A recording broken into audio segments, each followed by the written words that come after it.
ગોપાલભાઈને પૂછવામાં આવે ને તો એની પાસે બધાય જવાબ હોય. એટલે વાંચન કેટલું છે એ તો કયો. તમે શું છો કે સૂતા જ નથી, કે બુક જ 24 કલાક આમ ભેગી રાખો છો? આંખો 2 છે, 4 છે, કેટલી છે? આંખો તો હજારો છે. હા. કેમ કે મનની આંખો છે. આ ફિઝિકલ આંખો તો 2 છે. પણ હું પુસ્તક તો વાંચતો હતો, પણ હવે પીડા વાંચું છું. એટલે દરેક જવાબ છે ને પીડામાંથી જન્મે. સવાલ પીડામાંથી જ આવે છે. પીડા નથી ને પ્રશ્ન નથી. તમારી જિંદગી એકદમ મસ્ત હાલતી હોય, પ્રશ્ન શું છે? પૈસા હોય, નોકરી હોય, પ્રોપર્ટી હોય, પાવર હોય, લોકોમાં માન સન્માન હોય, તો પ્રશ્ન જ નથી. તો પીડા છે ત્યાં પ્રશ્ન છે, પ્રશ્નનો જવાબ પીડામાં જ છે. તો અમે તો હજારો લોકોની પીડા વાંચીએ. ગરીબોની, ખેતી મજૂરી કરતા લોકોની, હીરાઘસતા લોકોની, ગામડાના માણસોની, મહિલાઓની,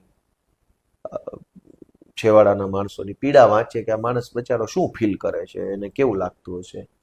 એ વાંચીને પછી એ જ તો અમારા જવાબમાં આવે છે. પીડાનો જવાબ છે. એટલે એવું લાગે કોકને કારણે બહુ ખબર પડે છે, પણ પીડા વાંચી લઈએ. અને આંખો શું છે?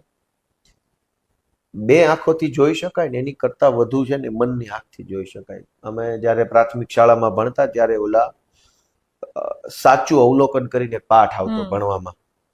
એમાં એક નવાબ હતા, એનો ઊંટિયું ખોવાઈ ગયું. ઊંટ ખોવાઈ ગયું એટલે પછી આખા રાજના એના બધા સૈનિકો શોધવા નીકળ્યા કે ભાઈ આ વજીર કે નવાબનું ઊંટ ખોવાઈ ગયું છે, તો આ ઊંટ ક્યાં હશે? પછી એક ફકીર માણસે કીધું કે ભાઈ તમારા ઊંટને કે ડાબો દાંત તૂટેલો હતો, જમણી આંખ ભાંગી ગયેલી હતી, એક ટાંગો તૂટેલો હતો. તો ઓલા બધા સૈનિકો કે હા અમારું ઊંટ આવું જ હતું. તો સૈનિકોને વેમ થયો કે આ ભાભો જ લઈ ગયો ઊંટ. તો પકડીને પૂરીને માર્યો, ઠમઠોર્યો બરાબર, કે તને કેમ ખબર? બોલ હાલ ઊંટ ક્યાં છે? એ કે ભાઈ મેં ઊંટ લીધું નથી, પણ મેં એમ જોયું કે રસ્તા ઉપર એક જ દિશાના પાંદડા ખાધેલા છે. એટલે મને એમ થયું કે આ બાજુની આંખ જ બંધ હશે, તો જ આ બાજુના પાંદડા ખાધા હોય. અને એ પાંદડા એક હાઈટ ઉપર ખાધેલા, એટલે મને એવું લાગ્યું કે એ ઊંટ જ હશે. પછી એ પાંદડામાં જ્યાં જ્યાં બચકા ભર્યા એમાં અમુક પાનનો ભાગ રહી ગયો છે. તો સમાજને 2 આંખોથી જોઈએ ને એના કરતા 1000 આંખોથી અવલોકન કરી શકીએ. એક જ ઘટનાને 10 એંગલથી અવલોકન કરી શકાય. અને અવલોકનથી તમને જે સમજાય સમાજની, રાજનીતિની, લોકોની વાસ્તવિકતા, એ અલગ લેવલની હોય. એટલે અમે જેટલું જોઈએ એના કરતા 1000 ગણું અવલોકન કરીએ.